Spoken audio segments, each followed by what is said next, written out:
Hi, and welcome to another edition of the NAIC Insight Series. I'm your host, Bob Greene, and I am delighted to be joined today by Michael Hyter, President and CEO of the Executive Leadership Council. Welcome, Mike. Hey, Bob. It's good to be here. It's good to see you.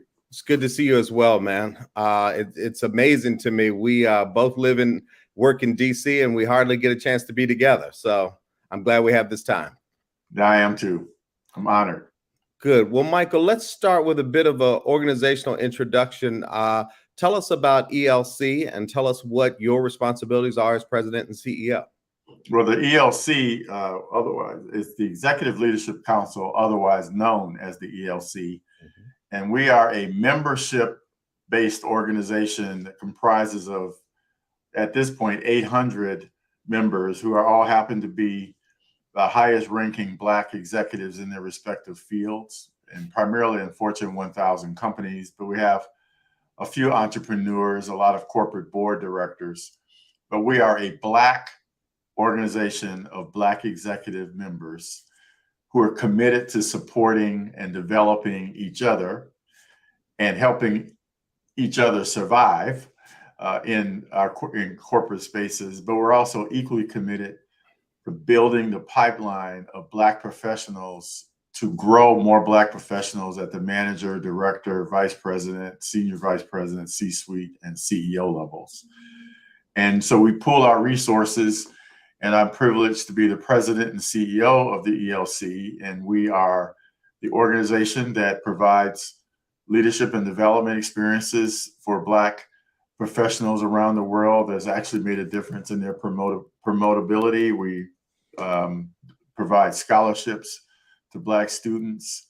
Last year, we touched 110 students and $1.5 million in scholarship monies to help students with their graduation rates and the like. So we're in the business of uplifting Black folks as a way of giving back, in addition to serving and supporting each other as members. Most of the Black CEOs of Fortune 500 companies, for example, are members. So we have a really august body of folk that are committed to helping the world be better for more people like us. Well, that's outstanding. And I have a 20-year history with ELC. You do. Working with the organization, being proud of all that it has accomplished, and frankly, learning a lot. Many of the people who have run the organization have become my close friends, and I'm proud to say that you and I have developed that type of relationship as well. And Bob, I've been a member prior to becoming CEO and president of the ELC. I've been a member of the ELC for 28 years. Well, that's exactly. I was 8 years old when you and I met 20 years ago. Well, I'm not going to validate, Mike, that you were 8 years old, but I will validate that you were in the organization when I first learned what it was. And that's actually where I wanted to go next. I think that it's so many nonprofits. They obviously have a mission and they have goals and they have membership, but they don't always or aren't always able to recruit leadership from their membership. It's a pretty good tradition as far back as I can think, with maybe one or two exceptions. ELC, you do national searches, but you tend to find the people who have been writing dues checks to you. That says a lot about your leadership and your caliber. But talk about your executive experience prior to leading ELC, but as a member of the organization. Sure. Well, I was given the opportunity because, you don't apply, you're nominated and sort of accepted. When I was a vice president of government affairs and community relations at Dayton-Hudson Marshall Fields. I was relatively young. I was probably in my late 30s at the time. So it was a significant level. And Brenner Lauterbach, who now is the chairperson of Denny's, among other boards she's on, she sponsored me. And so my point of entry was as an officer. This was in 1994 or something like that. And I'll never forget just being in a room with 100 other people like me. Right. It was crazy, because most of us are onlys in those days, and so a relationship was born and a lot of support and the like. But while my career flourished at Dayton-Hudson's, I can say this briefly since you asked the question. I actually left Dayton-Hudson to join a startup diversity training consulting firm a friend of mine had started when he graduated from Harvard, right at the peak of my career as an officer, because I was unhappy, was getting a divorce, was looking for something with meaning, and literally left that opportunity at Dayton-Hudson to join J. Howard and Associates for a third of what I was making. And I maintained my membership with the ELC. And so one of the things that I really appreciated was I wasn't expected to give that membership up as long as I was willing to pay dues. And even though I wasn't a corporate executive, it was, and my relationship with the ELC continued throughout those years. And I ended up buying the business from him and then building the business. And at some point we can talk about that. But I actually worked in partnership with a private equity partner when I bought the business, and then we sold it to Korn Ferry in September of 2012.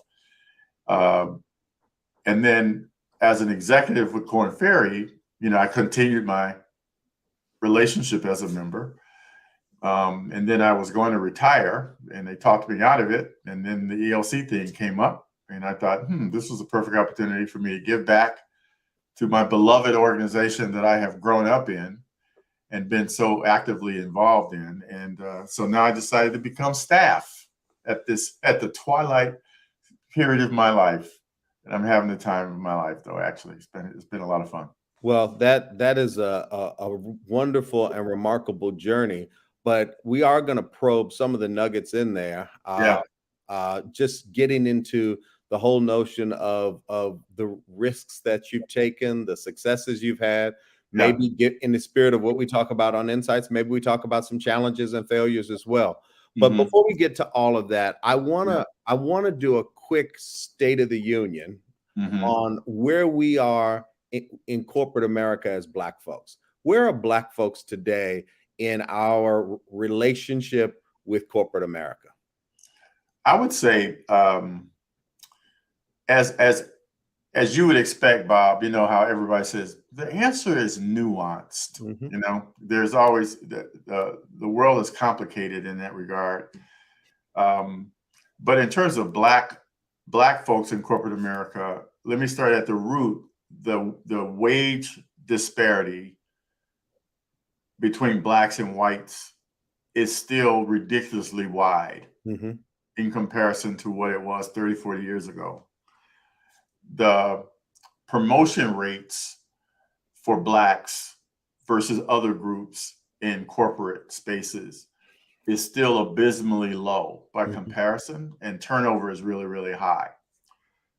With that backdrop, the word diversity, the word Black is discussed in open company more often as a thing that organizations articulate an interest in, but we're still at a place, in my judgment, where the actions don't match the rhetoric in terms of the interest, because it's popular to express interest. That was exacerbated in the face of George Floyd's murder at the time, where that chatter went up a significant amount. But being someone whose propensity is outcomes more than rhetoric, which is sort of the way I know you and I are wired that way. When you commit $50 billion in funds in the spirit of racial equity, and you really only have $250 million that you can show where that was actually spent for 3 years later, would tell you all you need to know about the state is still. We're stuck in rhetoric land as opposed to outcomes and benefits and activity land. So, and Mike, I don't want the audience to lose what you just said, because it is McKinsey filled pages of their recent report talking about the promises made immediately following the murder and the murder of George Floyd in the summer of 2020. Talk more specifically about what you're referencing relative to the promises made and yet the promises not kept. Well, I think, and I'm trying to couch my energy relative to being corporate and professional as opposed to street. Well, let's get a happy medium. That duality that we manage. One of the things, so my point is that when the spotlight is on a topic, there are a lot of people who communicate care and concern and support. They will even allow for a conversation that is uncomfortable to be had in public, so that the, what I call the trauma porn of listening to our problems reinforces their sense of empathy, and then they go back to their work and they do nothing about it. Mm-hmm. And part of this reality around the symbolism behind all of the commitments is consistent, Bob, with a pattern in general that's 300 years old. Mm-hmm. Is a few dollars and a few photographs and everybody's good. And then 3 to 4 years later, the needle hasn't moved. And I'll give you one quick example where people were talking. I was in London, as you know, a couple of weeks ago, and I was on a panel where we were talking about the promotion. The growth of Black participation on corporate boards. Yep.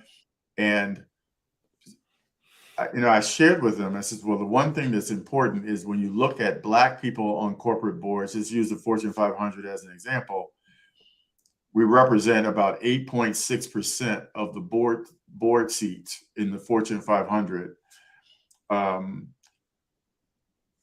Everybody's talking about all the energy around increasing the number of Black people on board, especially in May of 2021, after George Floyd was murdered.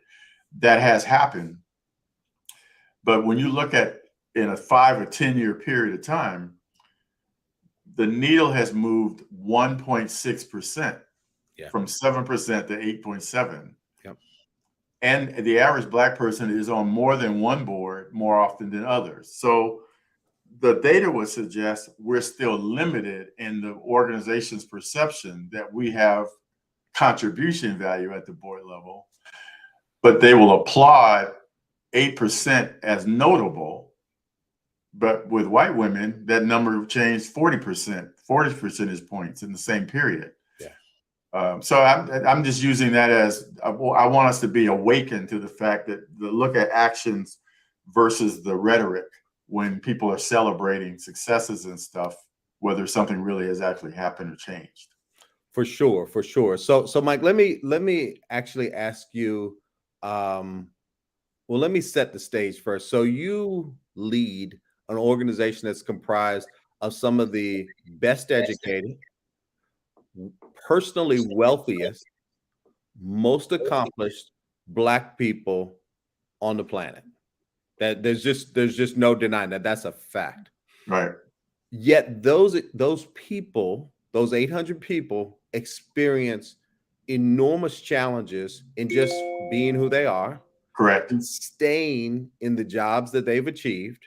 Right. And in, frankly, just their utter survival. Mm-hmm.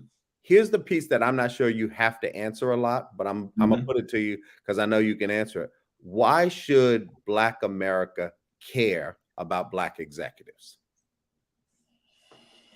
Why should Black America care? Yeah. So why should the general public care about what you all do?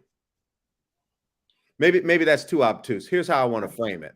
What is the benefit to the broader diaspora of what your members do? Yes. Well, I would say that what I was processing in the time is I'm not so sure I cared about whether they thought there was a value or not, because our focus is on making a difference in the community that we serve. And letting that difference be the barometer of our value, as opposed to us being a group of people that pulls on a great party in October. We're more than that. Right. But I would say that our contribution is by example, by research, by investing in. There are thousands of Black professionals over the 36 years we've been in existence. There are actually millions of Black professionals who are members now and who've gone on to become entrepreneurs who have benefited from our work. And that contribution value to society, to the work, to business, and giving others like us the vision of the possibilities that's possible is how our metric around how we define value. Yep. And I know that of the 19 Black folks that created the ELC 36 years ago, when they thought it would be important to pool resources together to make it possible to have more people like them because there were so few, even they didn't imagine the number would be 800. Right. And there are thousands more that want in. So the exponential impact of that reality, even by a lot of the members in your organization, in terms of the money that's being moved with people who are Black, the contribution is significant, but it's really outcomes more than just belonging to the organization that matters to me. And I apologize for asking you the question awkwardly, but here's some of what I wanted to point out. We've all had the experience as African Americans where your boss or your boss's boss may be a person of color, may be an African American, and there comes with that an expectation of a fairer playing field for you, right? Mm-hmm. I may not have to do some of the things that I have to do to prove myself because this person will start with a belief in me, right? Yeah. If you extend that or extrapolate that up to being within 2 levels of the CEO, mm-hmm. or 1 level of the CEO, or in several cases being the CEO, there's a cultural shift that person's presence, mm-hmm. participation, and leadership has. Talk a little bit about how ELC members are creating that impact. Well, I'll use Marvin Ellison as an example. Marvin, who's a member, Marvin and I have known each other for 20 years back in the days when he was a loss prevention investigator at Target, and he's now the president, CEO, and chair at Lowe's. Mm-hmm. And there's something about in his wake from his days at Home Depot, all at JCPenney's, and now at Lowe's, where the numbers of Black folks in particular who have grown to manager, executive level, board levels, and the amount of value creation that Lowe's has experienced on his watch, and his ability to sort of represent by example. He is unapologetically Black. He is unapologetically straight about his faith. And he's also extraordinarily gifted at increasing value that his stockholders appreciate greatly in terms of the financial returns for the work. And he has created extraordinarily diverse, multi-ethnic, gender, and sexual orientation groups of leaders in every stop that's created. And so even when he presented at our gala, since we gave him the Achievement Award, for the 300 or so white CEOs that were in the audience, saw the example of value creation that happens to be Black, that self-identifies that way, and is not ashamed of acting on looking at talent for talent's sake versus being surrounded just by the same group of people, like many of them are in the room. So you multiply that by 100 or by 200 or 300 is sort of that exponential ELC member impact is to me. Outstanding. Yeah. Let's go back a little bit in history because I will raise some old names. Names like Bruce Gordon. Yes. Barry Rand. Clearly Jerry DeVard is not such an old name. She's still. I was going to say she'll take exception to that term. I would never say that, but she's always she to me is a wonderful example of the success and impact that ELC members have. Talk a little bit about whether it's those members or other members, just some of the areas that ELC members are contributing that people may or may not be familiar with. Well, I mean, we were talking earlier, if I may, like Runa Alum, Yep. who is an entrepreneur, founder of DPI, investing billions of dollars with respect to in Africa, is a member. Jerry DeVard, as you mentioned, notable. Marvin Ellison, as I mentioned, Tashonda Duckett Brown, TIAA. Ron Parker, when he was an executive at PepsiCo before he became president and CEO. I mean, it's almost to a person, and Fudge. I mean, I could go on and on and on. Now that I think about it, I think Bruce would take exception if you use the term old name as well. Clarence Otis. They're all extremely high contributors in business who've made a difference, but who actually have made a difference in advancing folks like themselves at the same time. And there are we have a younger crew of the same quality, even with the relatively new members, with Melanie Parker at Google, or Valerie Love at Coca-Cola, or Allison Lawrence at Black & Decker. So the thing that I think is important to your question is, it's not really their purpose for the world to know them, but it is important for them to be recognized, because the collective value that they represent is enormous. But they aren't necessarily seeking the limelight as the basis for validation around their contribution. They're just trying to be the best businessman or businesswoman that they can be, in representing, as my grandmother used to say, the Bible that people won't read in their experience, in terms of their experiences. And it's the privilege of a lifetime to serve a group of people like that for a living. It really is. So let's shift gears a little bit. I want to talk about the racial wealth gap. Yeah. And I want to talk about your views on why it exists, which is kind of obvious, but I want your perspective on it. And the not just ELC and corporate America, but the ways that we can get ourselves out of this increasing wealth gap. Wow, that's a multifaceted thing. I would say that, and I'm sure I'm speaking to the choir with you and your squad that's listening, but the reality is, wealth creation, which is the primary sort of litmus test around equity and value, is just limited, if at all, is just less factored in the decisions and the experiences for Black folks. Employability is the driver as opposed to wealth creation, and typically wealth creation usually starts with home ownership, or home ownership that either you buy or home ownership that you inherit. But there is this inheritance track that you see a young person who's living high on the hog, benefiting as if they earned all of this when their grandparents and their parents created the platform that made that possible for them. Versus another group of folks like myself from Detroit, who working class parents, where it took me years to understand the full benefit that a salary wasn't the ticket to wealth creation. I was in my 40s when that happened. And as opposed to friends of mine who are white, that it was pretty much in their consciousness when they were 7 to 8 years old. So I think it starts there. And then one thing, and you mentioned McKinsey, and I know we saw the same data.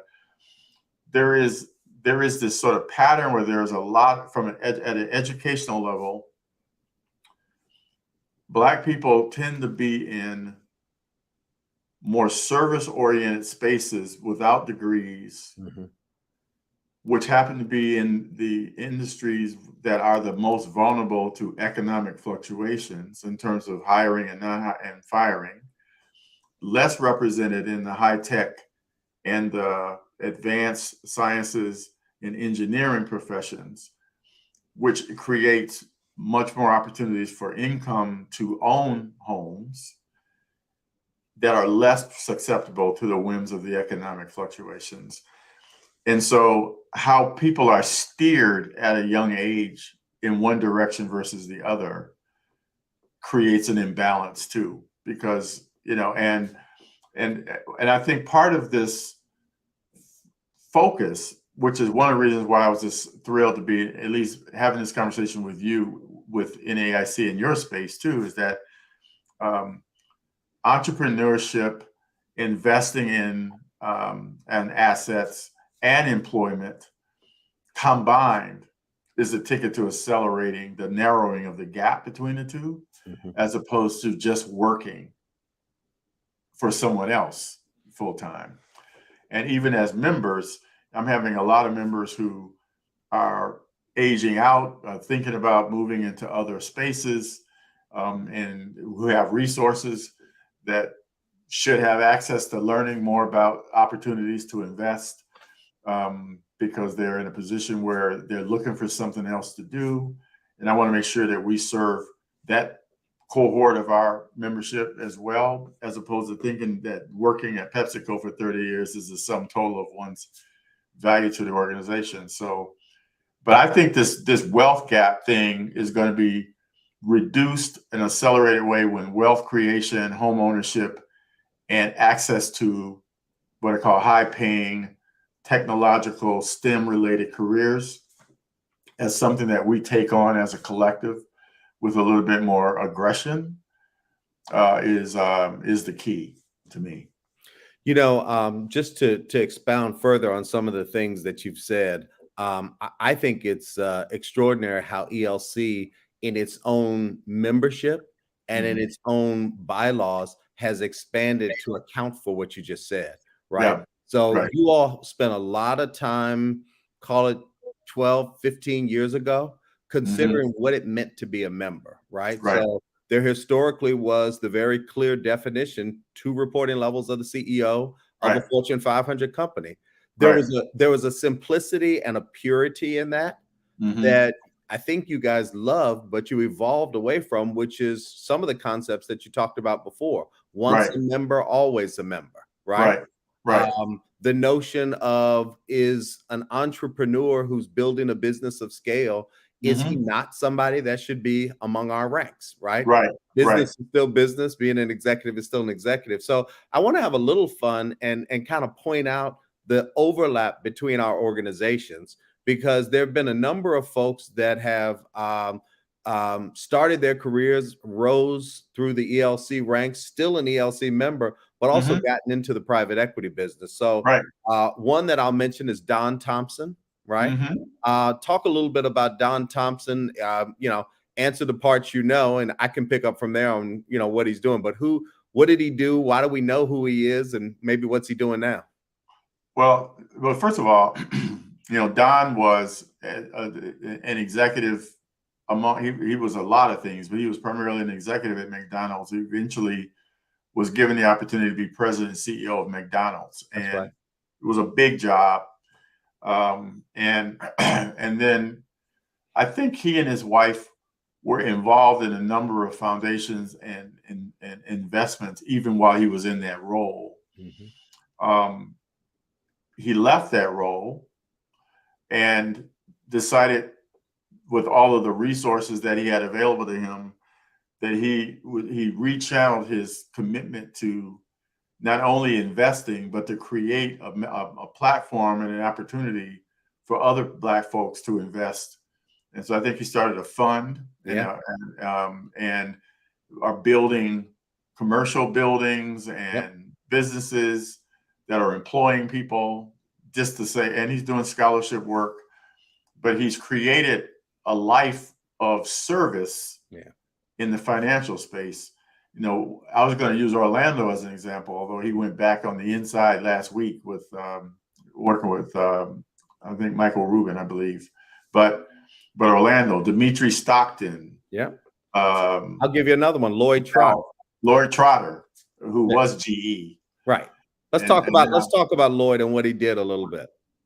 Well, I can't speak to the specifics of what his fund does.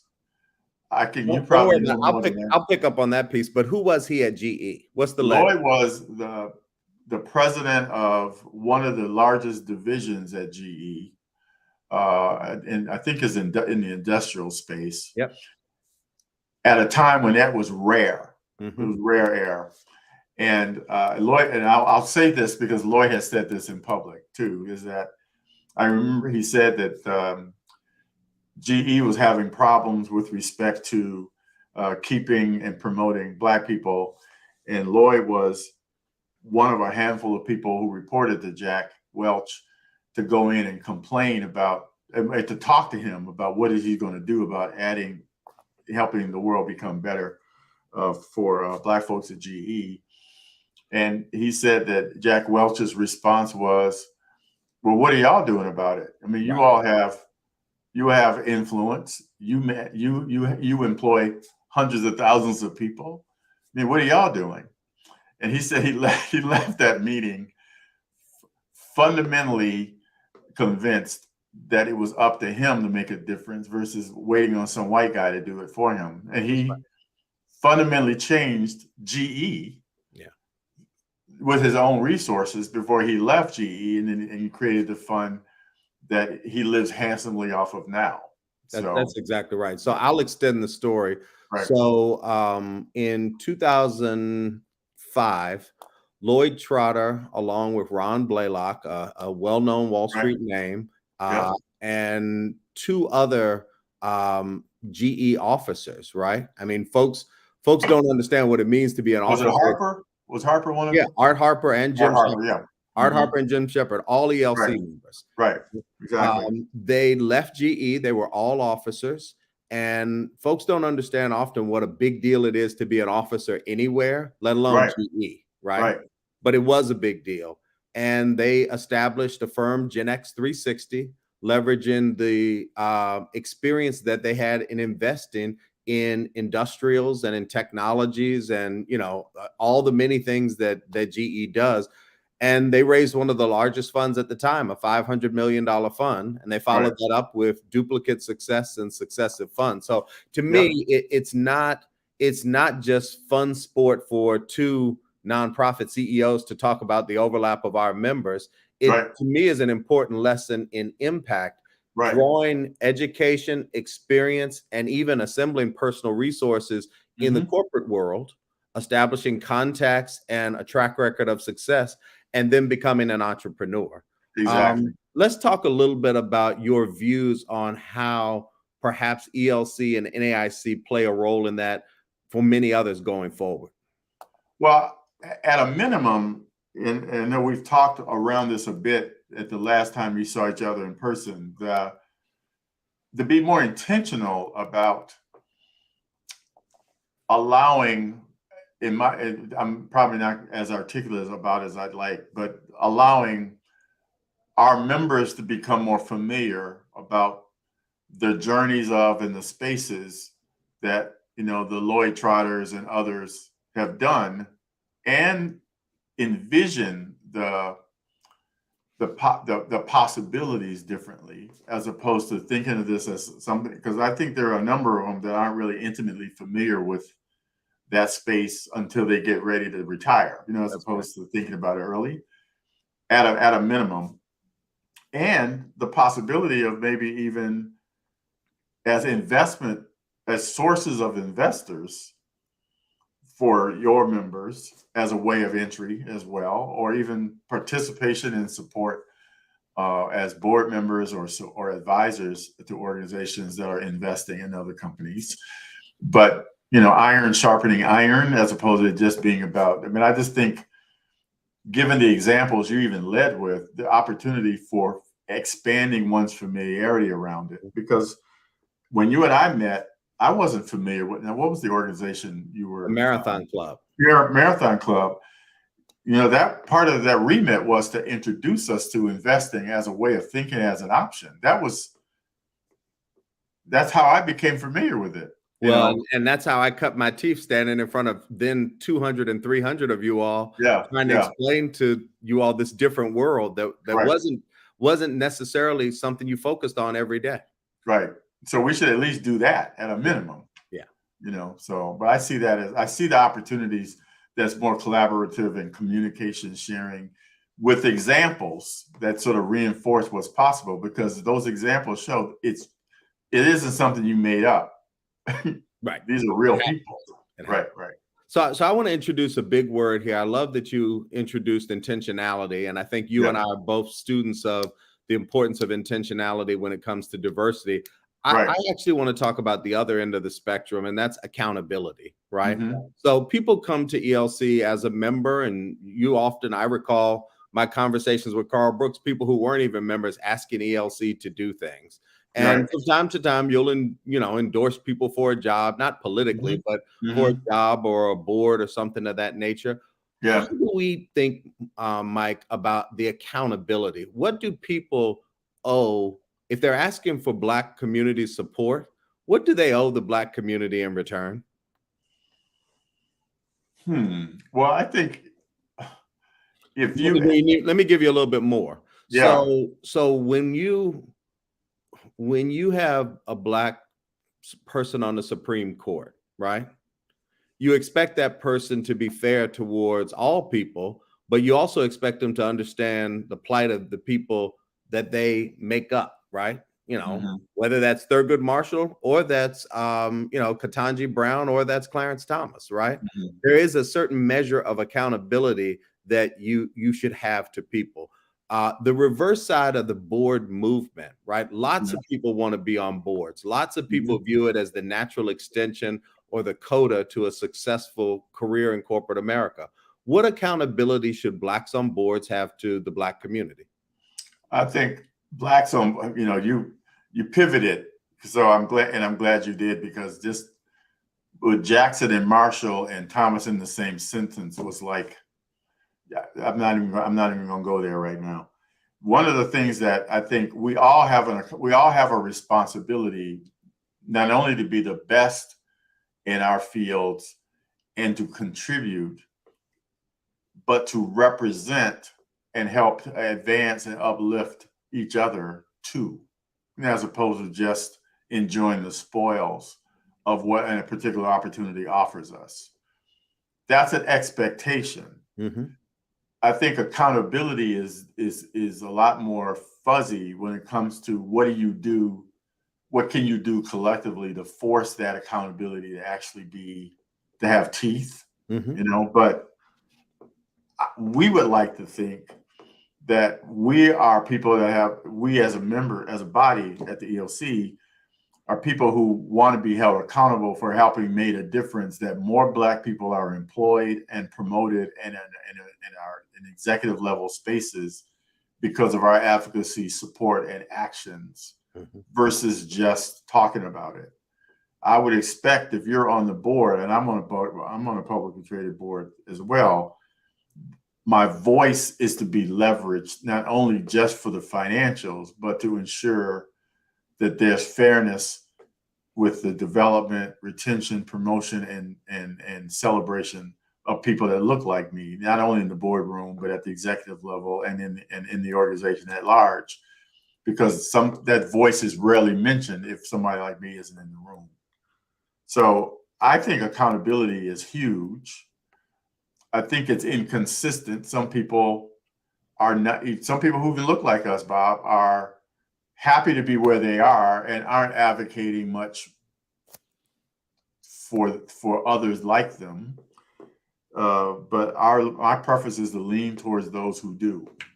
Well, and perhaps I'm not going to get you to say anything about those today, but I was completing my list of Supreme Court judges, because the fact is that there have been 3 African Americans that sit on that court. Right. And I think that we would likely grade them all differently. We don't need to grade them here, right? But if we're holding people accountable, right, we can see clear distinctions between how people acted and behaved, both within the bounds that their robe requires, but also, as an example of what people who came from slaves ascended to be in this country, right? Did you help it? Did you stand in the way of it? What did you do? So I think we need to be more honest about the accountability. I like that. By the way, I'm glad that you referenced it to begin with, for us to be just in our frontal lobe. That is something, you get busy and you're fixated on surviving in the space that you're in without necessarily thinking of that as the additional responsibility that we all have. Yeah. And I think about, Wes Moore, the third Black governor ever. Right. The fact that we got the third Black governor after we've had a president and a vice president says something. Right. Yeah. And I'm as proud of Wes as anybody. I am too. I'm praying for him that he lives up to his full potential and promise, because I think if he does, it'll be amazing. It'll be amazing. And that's not a political statement. That's a statement on the man. Right. But it does say something that what a state that we define as very progressive got there after the country got there. Right. Yeah. So, Mike, I want to shift gears a little bit, and I'm gonna go into your space, at least the work that you did with within the search space and human capital space. When I used to attend ELC meetings, I was just awestruck by the people that were there and the topics that were discussed.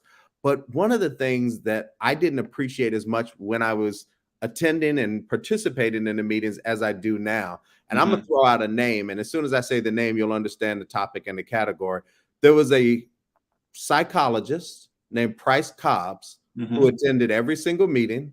He was often on the agenda, and he had a very special role. And again, back to that word you use, nuanced. I don't know that a lot of people think about why you need a Price Cobbs, but talk about who he was and the work that he did, I assume with ELC. Yes, and his legacy continues. Price Price and I were close as well. Price had built a practice of coaching Black executives. He is a licensed psychologist. He's since passed on, as you know. A licensed psychologist, but had really built up a pretty good practice that grew by word of mouth with Black executives. His book, Black Rage, he just sort of created a space where giving individuals a refuge to help them think through things who happen to be in environments that weren't very welcoming was just a practice that he built. And then as a result, many of them became ELC members. And Ron Parker and Harrison and oh my gosh. Well, let me Maurice Cox. Don't let him know that I had to pause and say Maurice Cox, Pepsi Cola. We got it. Maurice Cox, brought him to the ELC, and Price would do these what we call family chats. That would allow us as members in a member-only setting, meaning visitors and others weren't expected to be present, where we could speak about what was going on in our heart and our spirit. But this was actually group therapy. It was group therapy. Yeah. I don't know if we thought of it as group therapy at the time either, but it was an outlet. Well, we didn't use that word at the time, right? People didn't walk around talking about mental health and therapy in the way that we understand it and do now. But that's in a nutshell what was going on. Yeah. And the topics were children who weren't ambitious like we were, or divorces, or in my case, the loss of a child, and how I was struggling through the pain of that transition. And to have 200 of my fellow members some who've experienced the same thing, sort of coalesce and support me being openly vulnerable in that space, because I couldn't be that way with where I worked. That was symbolic of the essence of what ELC is about to each other as members. So and we continue to do it, even virtually. We still do that. But let's go deeper, Michael, because I don't think a lot of people think about it. When people on the outside think about ELC, they think about successful people with big time jobs, right? But what they don't think about is the trade, right? They don't think about the sacrifice. Most people don't get to do this. You don't still live in Detroit, right? Most people don't get to do this in their neighborhood, right? It's not like being a lawyer and you go back to the community or something like that. Talk a little bit about the sacrifice, and again, why having this North Star, this person that could talk about it from a clinical standpoint, was so helpful to the individuals and the collective? Well, I think part of it is, one significant piece of it is, as Black people in general, and the saying is always, I'm one tracksuit away from being misclassified at a traffic stop. I mean, Sure. so our collective net worth has nothing to do with that in that moment. So I think what was comforting is we are all dealing with headwinds. We are human beings with insecurities, but we're in situations where we don't feel that we can be upfront and open about those issues outside of a certain group of people because of whatever self-imposed pressure around how we're supposed to be, or whatever expectations we put on ourselves based on what others, or just the fact that it isn't safe to be authentic about what you're managing when you're working with people that aren't like you. Right. And even in our own families, many of our family members don't understand what we're going through either, because the fixation is on the material things they see. That's right. As opposed to what people are managing. So having an outlet in general, whether you have a therapist or whether you have that, is always healthy. That addresses the human side of a person, not the title and status side of a person.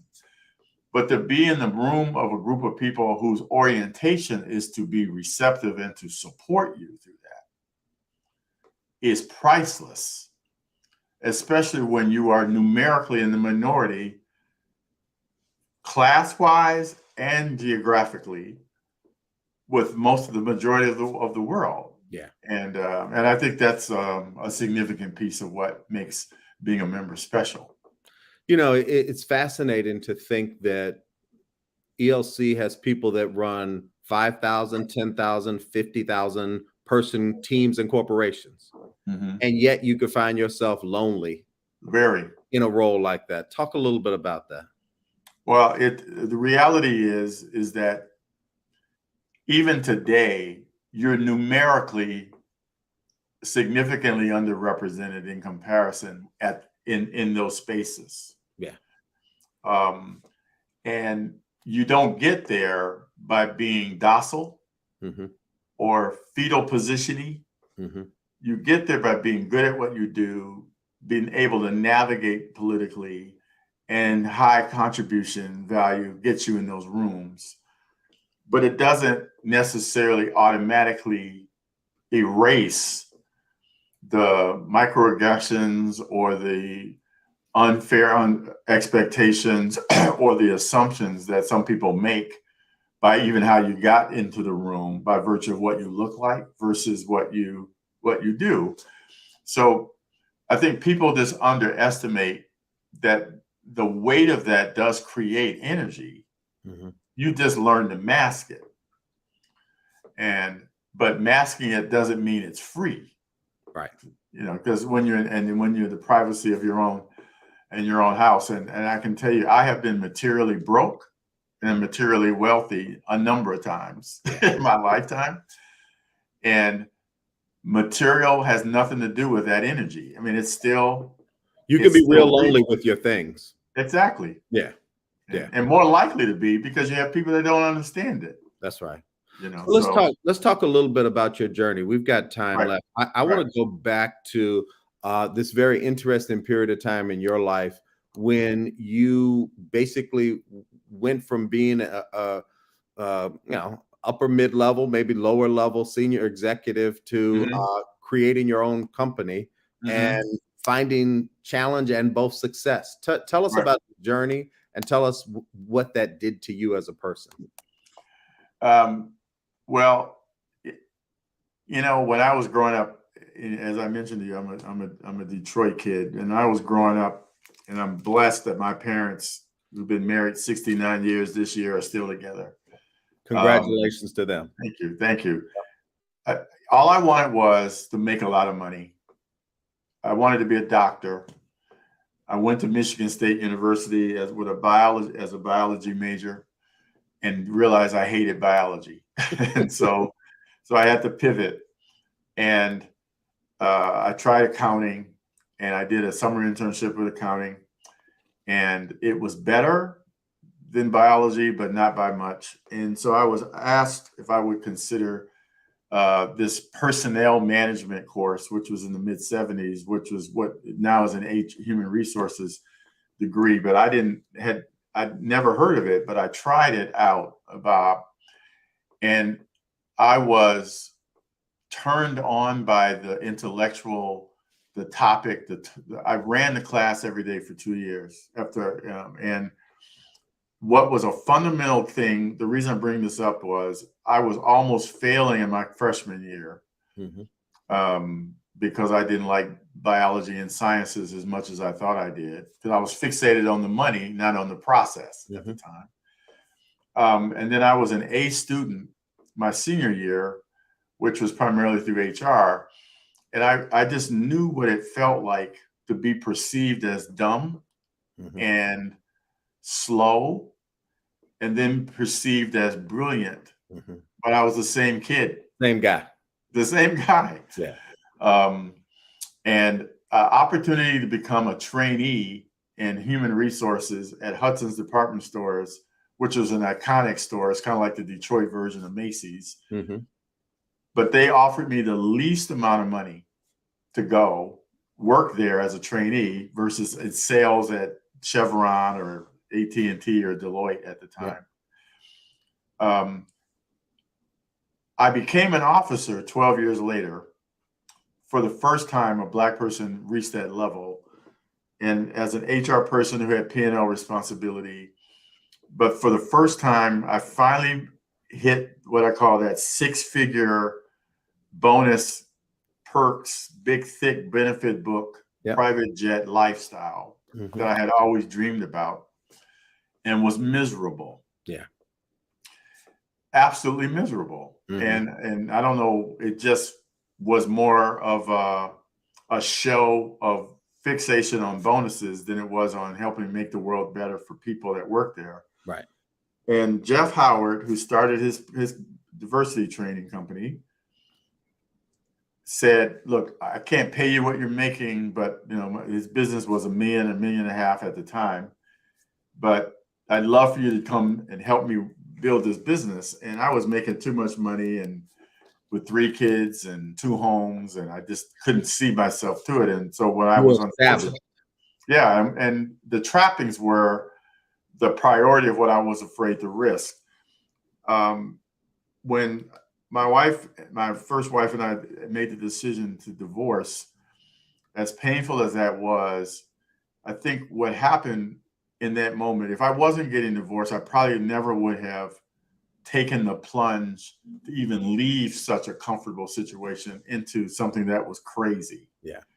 But I did, and I joined J. Howard and Associates, and trained for a few months, and then he asked me to start selling services for them.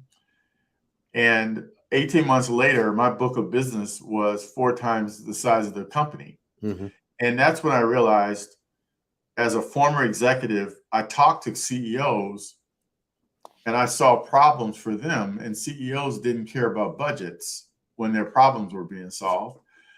So he said, I'm going to sell the business to a roll-up, but I want you to be CEO, which locked me in at the time.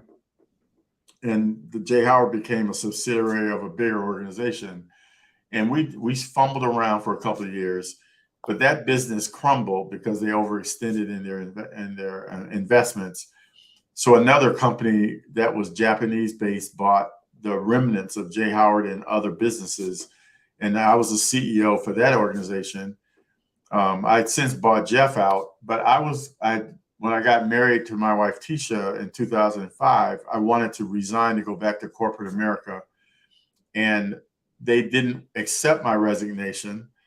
And so I said, well, I will only stay if you let me buy the whole corporation, hoping that they would tell me that I could go, take a hike. Yeah. And they agreed that they would give me first right of refusal to buy the whole thing. And that I didn't have a plan. I didn't know how. I had never done it before, but I wanted to protect my employees. And I found a private equity partner in MCG Global, who's out of Connecticut, Westport, Connecticut. And we pooled our resources together, as I mentioned earlier.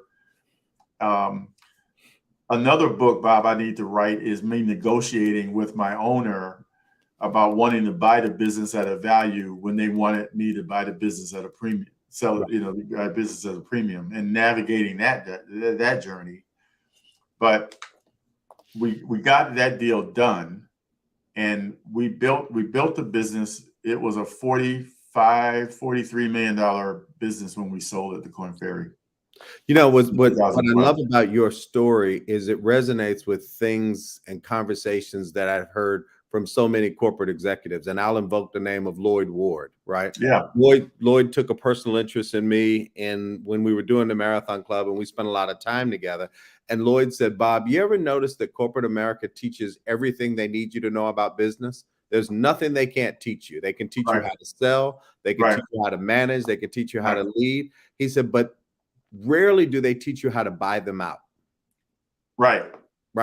They don't teach you the entrepreneurial component of that. And Lloyd said, with all my success at Maytag and at other places, business didn't get really interesting to me until I learned beyond being the CEO what it meant to be the owner.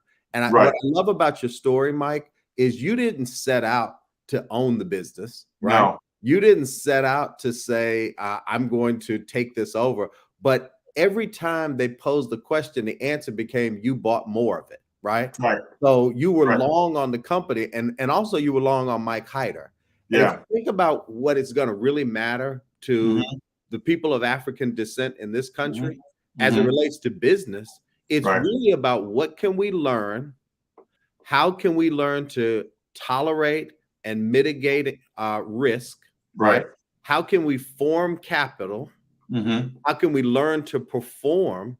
And then ultimately, what can we own? Right. As far as business. Now, there are many offshoots on that with regards to what our obligations are. And we talked about accountability and intentionality. But, I just what I hope for, and I know you share this with me, is I want more of our folks to understand that the job, the degree, the title in the long term don't mean as much as owning the company. Participating in its growth, and then deciding what you want to be a philanthropist about. You and I both have a friendship with Robert Smith. I know that he's somebody that you like and enjoy talking to, and I do as well. But isn't that what he's really teaching us? Yeah, it is. Yeah. He's not only teaching us, but what I love about it is he's teaching younger people too. That's right. That's what I mean. The collective we. Yeah. Right. Yeah. Well, Mike, let me give you a final word. You've been very generous with your time, and there's so much that you and I could talk about. But let me pass it to you for a final word and thought. Well, first of all, thank you for the invitation, the opportunity to be here. I'm a big admirer of yours and your organization, and so it's great to be in a position where we're sharing the same space, albeit virtually, as you and I mentioned. And I'm also appreciative just of the interest. The one thing I would like to say in closing, though, is for us not to lose sight. And I'm speaking as the President CEO of ELC because our focus is Black. Not to lose sight of the pervasive nature of people being socialized. That Blacks, there's low expectations of us that are ingrained in the psychic of people that we work with, that we live with, that we do business with. And don't underestimate the significance of those of us who are doing well in helping change the narrative around low expectations to assumptions of high expectations and standards by example, and to encourage by example what giving people a shot at taking advantage of opportunities means versus just being comfortable with the spoils of our own stuff. Because what I learned, a valuable lesson, if I were to talk to my 25-year-old self today, is failure and challenges is a source of growth. Mm-hmm. Risk is the ticket to greatness, Mm-hmm. not safety. Yeah. And you can get on that path, Bob, that you referenced, between working, title, salary. But if you think of equity and ownership as a part of your journey, Mm-hmm. the generational impact is now intact versus just focusing on fixation on income. But our propensity to take risk is different Mm-hmm. than white folks. I take more risk now because someone took a risk on me. Yeah. And we survived. And I think the risk is the essence of your group, because if you're investing, that's what that is. Mm-hmm. I just want more people like us to see that as a benefit and for us to help them run towards that versus being safe.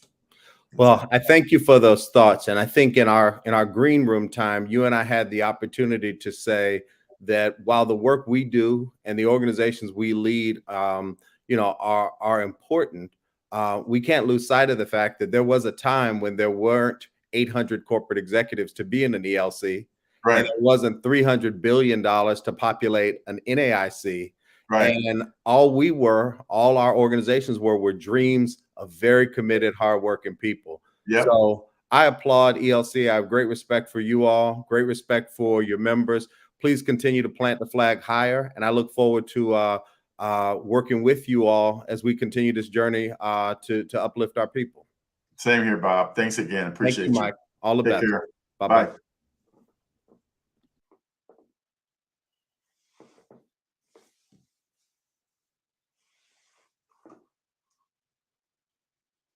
Okay. Take care.